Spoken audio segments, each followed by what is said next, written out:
welcome back. I'm Ernest and I've been building out this data engineering pipeline and I just made some updates to it. I'm making updates like every week until like it's at a spot where I'm happy with it. So like subscribe if you want to see where this is gonna go. So just to recap, this is a data pipeline for a fake food delivery company. We have a Python script that generates thousands of delivery events and then the events get synced to our S3 bucket. And then once it's there, it gets loaded into Databricks where we do some cleaning to the data and then we use Databricks SQL to query it into our dashboard. And this is what our dashboard looks like. In this dashboard, we can have an overview of what our food delivery operations look like. And last week I added in Airflow, which runs this whole pipeline on a schedule and it makes sure that each step finishes before the next one starts. So this week I've added in dbt, and I'm not sure how to integrate it into the whole diagram, but just stick with me. But I think that dbt is like one of those things that really makes this project come to life. It really makes this project feel like it's actually part of a real production pipeline. So dbt does 4 things for us. It does data quality checks, fault isolation, continuous integration, and analytics as code. I'm gonna go through each of these and explain it as clearly and plainly as I can. The first thing is data quality check. So look at this table. Each row in this table is an order, and the columns show us the GMV and the components that make up the GMV. So by the way, GMV stands for gross merchandise value. It's another way of saying how much you actually pay for your order when you take into account all the costs. So for my data, GMV is calculated by food costs plus delivery fee plus service fee minus the discount. But look at the GMV. It's negative. So when I was producing this data, I didn't take into account the fact that the discount could potentially outweigh the cost of everything else. And so when that happens, the GMV ends up being negative. So look at this dashboard. Over here, we have the total GMV. So because of all those negative GMVs that we had, it's actually bringing this total GMV lower than what it really is in reality. And so like in the real world, people are going to make decisions off of that number. And that's unfortunate because they're making decisions off of a wrong number. So here's what I did. For my goat layer, instead of using Databricks to process it, I'm going to use dbt to process it instead, because dbt allows me to perform data quality checks. An example is that it's going to check if there are any negative GMV values. If there are, then it tells me that there is an error. And then I can see where the error happened in my table and then take appropriate action. Let's go into the code to see how that's being done. Okay, so in our dbt folder, we have all these SQL files. So let's take this SQL query as an example. So we're going to take order events from the silver layer in Databricks, and then we're going to choose the following columns, and then we write that query into a gold layer in Databricks. And over here in the schema.yaml file, we can define checks. So for example, over here, we say that the minimum value for our GMV should be 0. So 0 is the minimum. It cannot be anything less than that, which is negative. So if I run a command dbt test, then it's going to query our pre-existing tables in Databricks and check if there are any values in GMV that is less than 0. So this is the log that we got. And over here is telling us that this test failed. That means that it found GMV values that are less than 0. And then if I type dbt test store failures, and if I run that, it's going to create tables in Databricks, and I can refer to those tables to see where exactly my values are negative. And that's what we saw earlier in Databricks.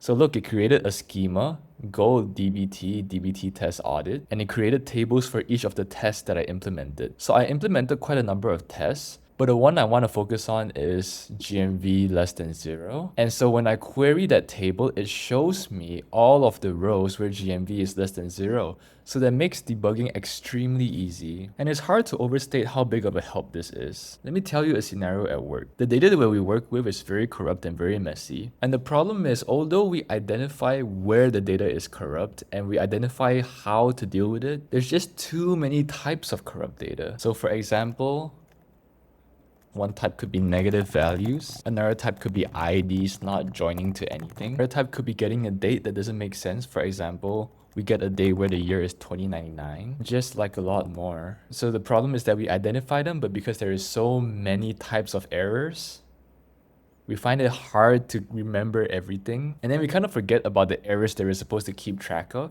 But then there's nothing to remind you because all these errors like just kind of pass through silently. And so when the error manifests in the front end, we kind of have to like trace back again and then do the whole investigative process again. And this process of detecting silent failures can literally take weeks or months. And it's really frustrating because a lot of the time, the errors that we run into are errors that we've run into before. So we're kind of like doing double work. So now with DBT, it's like, okay, we define, all right, we found out that there are negative values in our table. So we define the rule. And then whenever we have future negative values, it gets called out very loud. And then we can literally go into a table to see where exactly these values are occurring. Okay, so the second thing that DBT provides for me is fault isolation. And so perhaps the best way to show you is just to illustrate through the lineage graph. So DBT also generates this graph for you. It's honestly really cool that they give you a UI to interact with. So the tables that are in green means that they are grabbing it from Databricks, from an outside source. And then the ones that are in blue, it means that that's the one that DBT is handling. So we're taking the bronze and silver tables from Databricks. And then using DBT, we create these tables. And then we're going to upload it into our catalog in Databricks. And that becomes the gold layer. So what fault isolation does is that, for example, we run DBT to make it load the tables. So after it loads all these tables that are one layer above the green tables, then it's going to check these tables using the tests that we've defined. And so, for example, in fact orders, it's going to detect that there are GMV values that are lower than 0. And then it's going to stop. It's not going to load this last one because this table is faulty. So that's what fault isolation is. And it's helpful because fact daily metrics, that's our like analytics table. And so this way, our dashboard never gets polluted with bad data because if it detects any bad data, it's just going to stop. It's not going to load the next table. Isn't that so cool?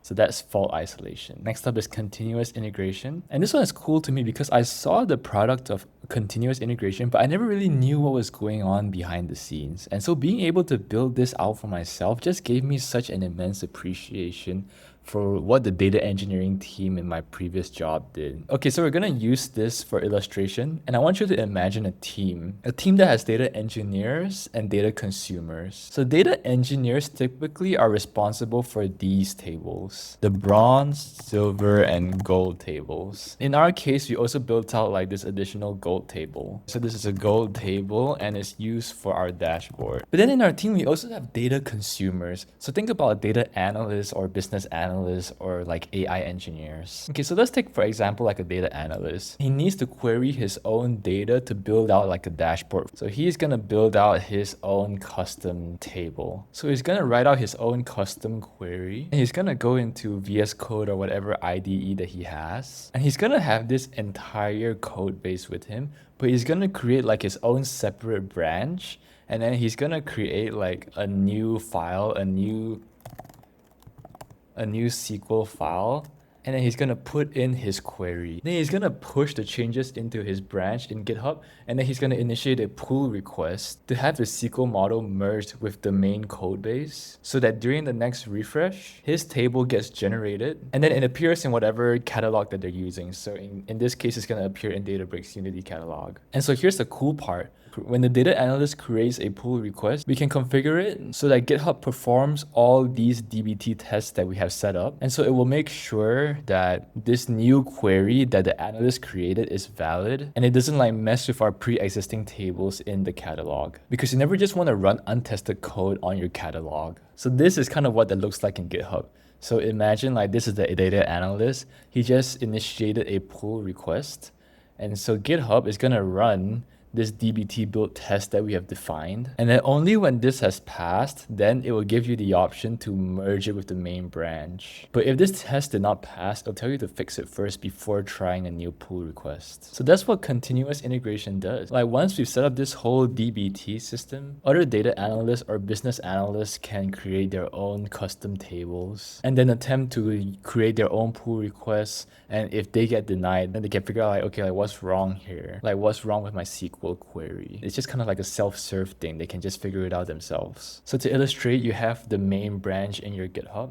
And then whenever data analysts want to make their own changes, they're going to create a new branch first. And then once like they've defined the table that they want, they're gonna ask to merge it back to the main branch. But before that, there's a layer, that's our DBT test, right? And only if it passes, then it will merge with the main branch. And then the table will appear in your catalog in the next refresh. And so that leads us to our final point about DBT, is that it also provides analytics as code. So following up with this example, let's say that data analyst wants the custom table to be updated. So perhaps he's like, okay, actually I also want the dim drivers table to be in there. Okay, so well, that is a new table, it's a new model, and you want to push this query into our main branch. So like, yeah, okay, we just need to make sure that we're also submitting another pull request and make sure that it passes those DBT checks and then only it merges to the main branch. Simple enough. But the benefit is we still have the historical info about what the old custom table looked like in the past. So yeah, now basically we've just provided version history to the data analysts. So when they keep changing their requirements and they keep changing the definitions of their KPI, and this is like version 20, they can always look back at the previous versions to see what it was like in the past. So they can kind of remember, oh yeah, like that's why I made these changes. That's why I made these decisions. So yeah, dude, that's DBT. And this is just so fascinating to me. And I think DBT can do even more than this. So like the whole negative GMV thing, the only reason we caught it is because like I wrote a rule for it. So like, yeah, we caught it because we knew that there was something that could have potentially happened. But with data corruption, the ways that a data can be corrupted is like literally infinite. And so a lot of the times you won't even realize that there is corrupted data, right? Like the negative GMV thing, I just so happened to stumble across it. But before that, I never would have imagined that negative GMV was possible with our data. So it's kind of like a matter of you don't know what you don't know. And that's like really, really hard to tackle. And so now we go into the world of data observability. We try to watch the shape of our data. So for example, like, hey, we normally get 300 orders an hour, but today we only got 3. Or hey, this number is usually around like 1500, but today it's like 50. So you see these weird data shapes, and that's an indication that there's something wrong with your data. And that's how you catch the silent failures. I think DBT can do something with that. I will need to check more. So if you want to see where this goes, go ahead and drop a subscribe. And the link to the GitHub repo is in the description as well. All right, thanks for watching. Damn, that is so weird. Ah.